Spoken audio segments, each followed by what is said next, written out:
ఒక చిన్న గ్రామంలో సీత అనే అమ్మాయి ఉండేది.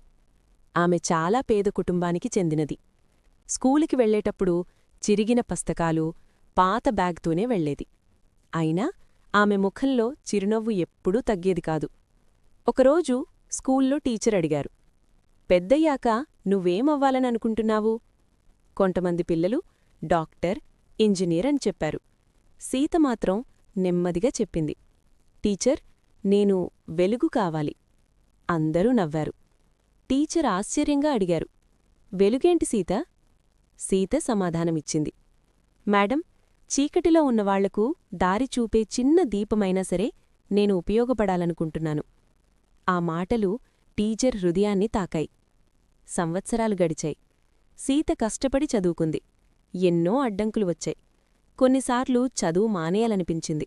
కాని ఆమె మనసులో ఒక మాట ఎప్పుడూ మోగేది, నేను వెలుగు కావాలి. చివరికి సీత టీచరయింది. తనలాంటి పేద పిల్లల్ని ఉచితంగా చదివించడం మొదలుపెట్టింది. వారి జీవితాల్లో ఆశ నింపింది. ఒకరోజు అదే గ్రామంలో ఎవరో అన్నారు, మన ఊర్లో చీకటి తగ్గిపోయింది. ఎందుకంటే ఒక చిన్న దీపం వెలిగితే చాలా జీవితాలు వెలిగిపోతాయి.